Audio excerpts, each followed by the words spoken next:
Whitewashing and blackwashing. Okay, let's do this.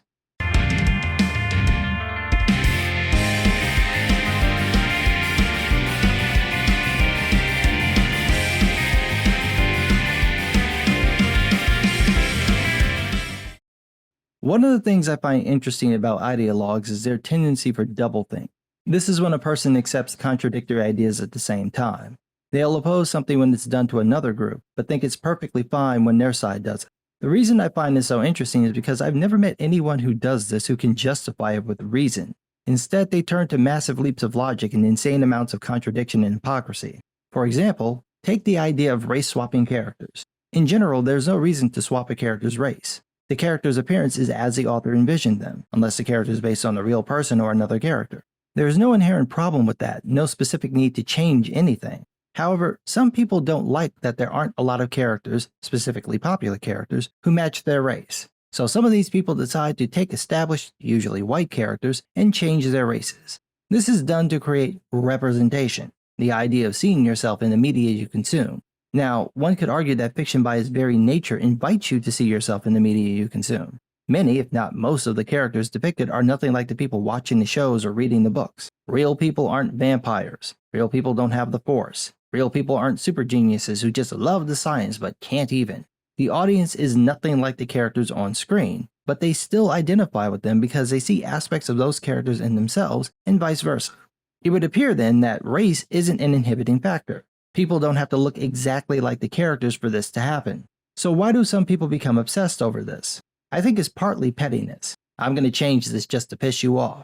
I think it's also partly a genuine desire to see people who usually aren't depicted in the media they consume. However, I think it's mostly about the racial hangups within that group, and that's especially true of Black people. We have a lot of baggage when it comes to how we're perceived culturally, and if you give that grievance too much room to breathe, it's going to be all over you like a boss from Elden Ring.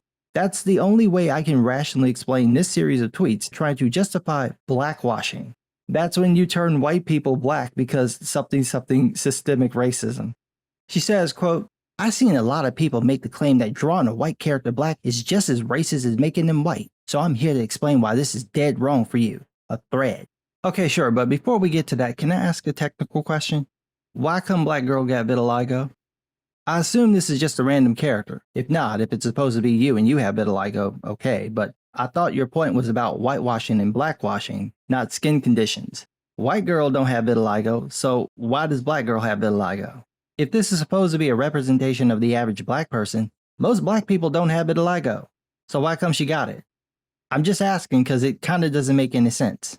Speaking of which, you were about to blaxplain why race swapping isn't racist when Black people do it? Quote, "Let's talk about the facts. White people are the main race represented in cartoon media to this day, while Black and other POC are not, or their representation is nothing but a racial caricature or a harmful stereotype." You said to this day, but the examples you show are from 60-year-old American cartoons and 30-year-old Japanese cartoons. Is there a reason why you didn't pick a current animated show or film as an example? I mean, this is from Kurtzman's Star Trek. Is this nothing but a racial caricature or harmful stereotype? How about Avatar: The Last Airbender, or Turning Red from Pixar? Honestly, I could just list all the recent Disney films. Well, not that one. That one's actually a little racist. It just seems strange that to support your argument you chose decades-old media, half of which comes from another country, and you presented it without any context. Mr. Popo from Dragon Ball is a badass. When we first meet him in the story, he's one of the most powerful characters in the series. The same goes for Choco Love from Shaman King. Yeah, he looks ridiculous and his character is part of the comic relief, but his origin is very well handled. After his parents are killed, he joins the gang Shaft and winds up killing a man on Christmas. The shock of this makes him leave the gang, and eventually he bumps into this homeless man named Arona. Arona's a shaman, and his spirit is a jaguar that he's named Mick, or Mick Jaguar. His shtick is silly puns, which he teaches to Choco. The boy carries the guilt of the murder he committed, and during the Shaman King tournament, he fights the man's kids. They kill him, and when he dies and he goes to the Great Soul, he basically thinks he deserves to be there and doesn't want to be brought back to life. The entire arc is beautifully written. It goes into the pain of the cycle of violence and what it can do to a person. I understand that his design looks bad, however, the context of the character also matters. She then goes on to make a stunningly revealing statement. Quote, "When your people is consistently represented in such a harmful way, or just completely removed from media as a whole, they end up clinging to characters that aren't even their race, or even a person at all." Well, that's racist. Listen to yourself. You think it's unfair to have to identify with characters who aren't your race. Honestly, no one made you write that. No one. You wrote that all on your own. It's somehow unfair that you have to cling to characters who aren't your race, some who aren't even human. I can only imagine the hell you must have went through trying to watch Cars, the horror of Bambi, the pain of The Lion King, the conniptions you had when you realized that no one in Star Wars is actually human. Missing from her racist comment is a basic consideration. What if people aren't clinging to characters because of their race, but because they like the characters? Why assume that they're doing this because non-white characters are supposedly unavailable or just racist caricatures? She goes on, quote, "So we get events like Blacktober, headcanons, and AUs of characters as black or black-coded, which are usually met with intense backlash from white people who act as if we oppressed them like they did us." Or they could be pointing out your hypocrisy. The position you presented is that it's important to see characters who match your race, and yet here you are literally erasing representations of their race. Worse, sometimes the characters that are changed aren't even white. Most anime and manga characters, despite what they look like, are Japanese. Why do you get to race swap those non-white characters? And when you're not race swapping people, you're claiming any and every brown-skinned character as black, ignoring that plenty of other people have brown skin.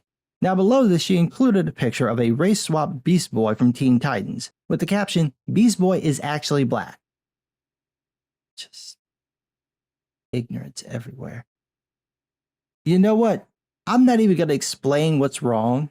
I'm just going to show the picture. Because Cyborg is like, nigga, do I mean nothing to you?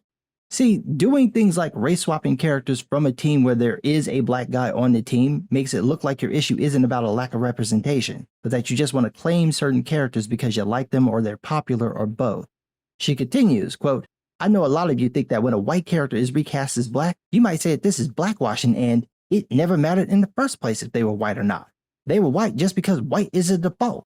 This is why Halle Bailey, a black woman, is Ariel now." No, those characters are white because that's how their creators envisioned them. Most of the characters you seem fixated on come from Western media. Most Westerners are Caucasian. People tend to write what they know, so it's typical to see creators make characters that look and behave like people from their culture. White people will probably create white characters, just like black people will probably create black characters. That doesn't mean there haven't been times when creators weren't allowed to feature non-white characters, especially as leads, in a show or film or book. A great representation of the bigotry black creators faced was the Star Trek Deep Space Nine episode Far Beyond the Stars, which was in part based on the experiences of black sci-fi writer Sam Delaney, who couldn't even have his picture in his own books back in the 60s. So yes, there are absolutely times when people will demand a white character over a non-white character, but to assume that every time you see it, that's what's happening, requires proof. You could be right. There are plenty of people who still hold racist views, but you need to provide proof, not just make the claim like you do here, quote, "But when you cast a white person to play a POC character or redraw them as white, you are actively contributing, mocking, and taking away what little representation we have, which is why it is so clearly a big issue. Maybe go through 400 years of oppression and then we can talk." Oh, your ass has been alive for a long time. Here's the problem with your argument. People aren't mocking the existence of black characters. They're mocking your justification for race swapping. The common argument made by the blackwashers is that the original race of the character doesn't matter because the character isn't real, so they can be whatever race anyone chooses. But when people change a non-white character to white, the blackwashers object, claiming the original race is important. The blackwashers are trying to have it both ways, and it simply doesn't make sense. Black Panther is a perfect way of revealing this because his race is important to his character. To change that completely alters the point being made by his character, namely the idea of what an uncolonized, technologically advanced, more arrogant African nation would be like.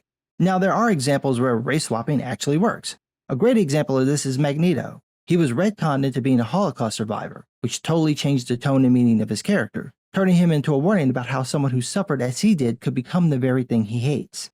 All of that is ignored when you decide that race swapping can just be done when it suits you. As I just showed with Magneto, you can make an argument for race swapping, but it needs substance. You can't just do it because you want to claim the character. She goes on to say, quote, "Black edits are made out of love, and very clearly, the longing to be part of a certain media, whereas whitewashing is made out of hate, spite, malice, and to anger us. Don't be a part of the people who blame us for not being represented." No, I think the edits are made out of a sense of shame and envy. I don't doubt that plenty of blackwashers actually like the characters, but that doesn't explain the race swapping. You can like a character without wanting to change their race. The race swap happens because of a desire to be popular, to be chosen, to be the default. This isn't entirely or even mostly black people's fault. We live in a culture that's treated black people negatively for centuries. We're still in living memory of Jim Crow laws. You don't get to normalize that level of bias and hate and think none of it will become part of an undercurrent of the culture. Chris Rock once joked that a white guy wouldn't want to be him because he's black, even though he's rich. That's probably true, and you're not going to get rid of that attitude quickly.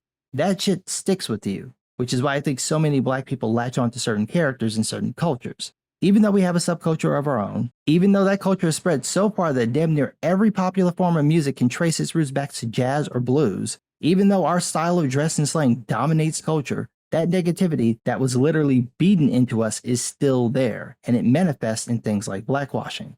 We want to be seen, we want to be valued, and so black people will change popular things to make them like us, because if those things are loved, they look like us, then we'll be loved too.